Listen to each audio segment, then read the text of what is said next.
Assalamualaikum warahmatullahi wabarakatuh. Selamat siang. Kenalkan, saya sendiri atas nama Fajar Ramlan Saputra. Dua rekan saya ini atas nama Adi Purnomo dan yang terakhir atas nama Sulistyo Aludin. Di sini kita berjalan kelompok mata pelajaran metode pelaksanaan konstruksi, di mana kelompok kita akan membahas metode pekerjaan konstruksi gedung bertingkat.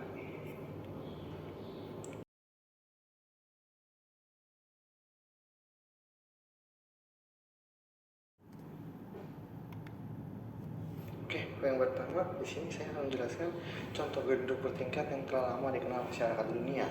Yang pertama yang samping kiri ini Empire State Building, yaitu total ketinggiannya 381 meter yang berada di New York. Yang di kanan Petronas Tower Building yang ketinggiannya kurang lebih 450 meter. Nah, yang terletak di Kuala Lumpur.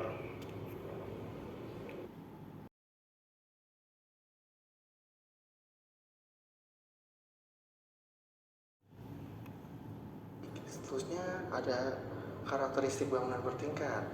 Baik bangunan bertingkat memiliki karakteristik yang spesifik, yakni sebagai berikut. Yang pertama itu ada urutan pekerjaan, kedua jenis pekerjaan, ketiga kegiatan penangkutan vertikal, keempat itu ada keselamatan kerja, yang kelima adalah keterbatasan lokasi, yang terakhir mungkin kita lihat dari air tanahnya. Selanjutnya di sini ada proses pengerjaan. Gimana sih cara proses pengerjaan atau persiapannya itu? Oke, baik, akan saya jelaskan.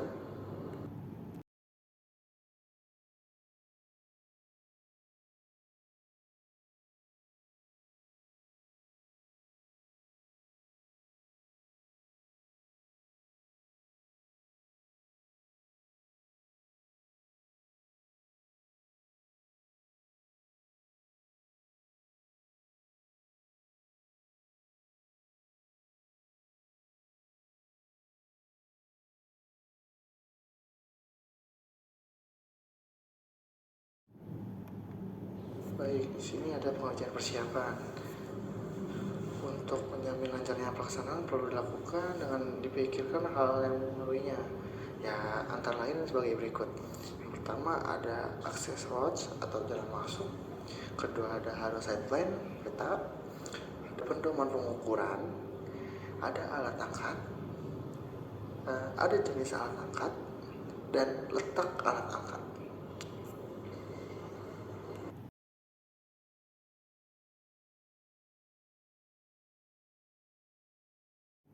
Selanjutnya pekerjaan dewatering. Sebelum galian tanah untuk basement dimulai, harus sudah dipersiapkan pekerjaan pengeringan, yaitu dewatering itu sendiri, agar air tanah yang ada tidak mengganggu proses pelaksanaan basement. Metode pengeringan dipilih tergantung beberapa faktor, antara lain yang pertama, debit rembesan air, yang kedua, jenis tanah, yang ketiga, kondisi lingkungan sekitar.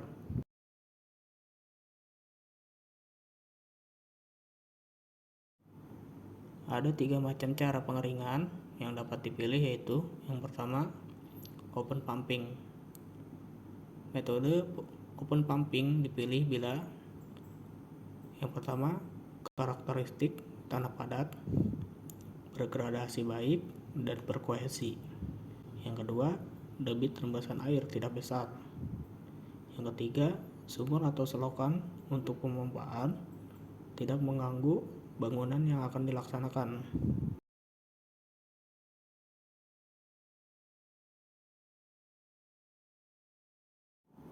Cara kedua yaitu pre-drainage. Metode ini dipilih bila yang pertama, karakteristik tanah lepas, berbutir seragam, candas lunak, dan banyak celah. Yang kedua, debit rembesan cukup besar dan tersedia saluran pembuangan air. Yang ketiga, seluk tanah sensitif terhadap erosi.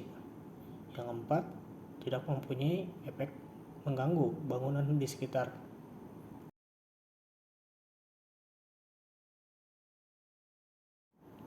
Cara ketiga yaitu cut-off.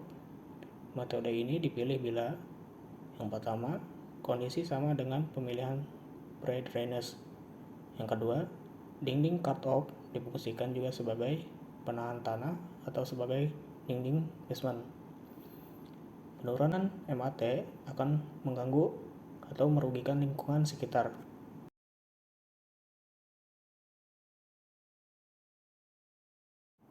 Selanjutnya, pekerjaan fondasi.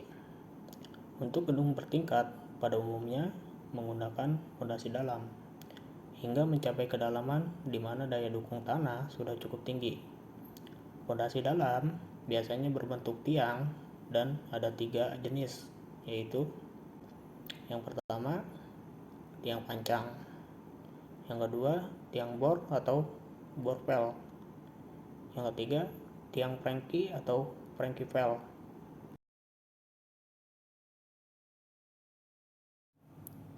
Step pekerjaan selanjutnya yaitu pekerjaan galian. Metode galian yang dipilih dipengaruhi oleh hal-hal sebagai berikut. Yang pertama yaitu luas tanah, yang kedua kedalaman galian, yang ketiga yaitu jenis tanah dan strukturnya.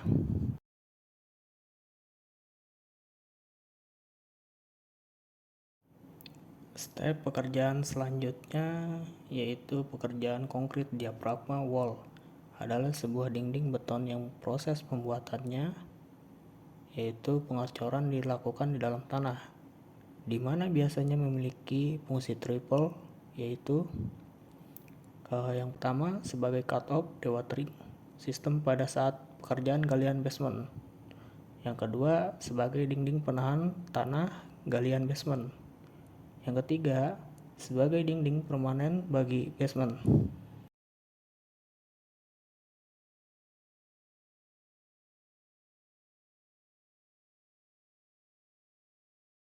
Selanjutnya struktur basement. Struktur basement gedung bertingkat tidak termasuk fondasi tiang. Secara garis besar terdiri dari yang pertama roof foundation, yang kedua kolom, yang ketiga dinding basement, yang keempat balok dan plat lantai. Notes: struktur tersebut di atas yang dibahas adalah struktur beton bertulang dengan sistem dicor di tempat atau cast in place. Pelaksanaan struktur basement saat ini ada 2 cara, yaitu sistem yang pertama konvensional dan sistem top down. Untuk bangunan yang tidak memiliki basement terlalu dalam, misal pada bagian podium atau di luar bagian tower, biasanya tidak menggunakan roof foundation, maka fondasinya adalah pile cap yang menumpu pada tiang pancang atau tiang bor, dan ground beam yang menghubungkan antar pile cap.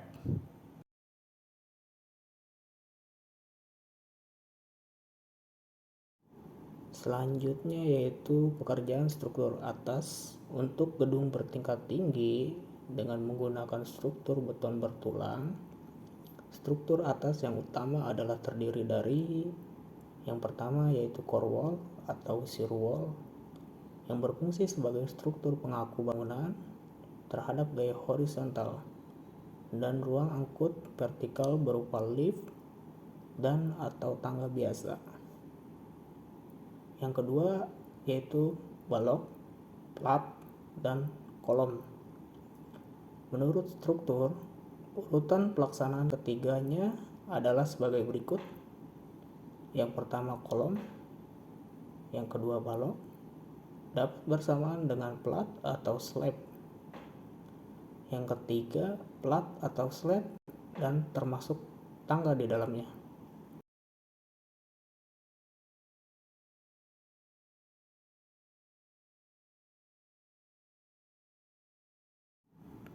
Step pekerjaan selanjutnya yaitu pekerjaan finishing. Untuk menunjukkan atau mewakili kualitas tampilan dari gedung yang bersangkutan, upaya melakukan pekerjaan finishing juga dipengaruhi oleh kualitas pekerjaan struktur. Pekerjaan struktur yang kurang baik memang dapat ditutupi oleh pekerjaan finishing, namun akan menyebabkan tambahan biaya dan waktu bagi pelaksanaan pekerjaan finishing itu sendiri.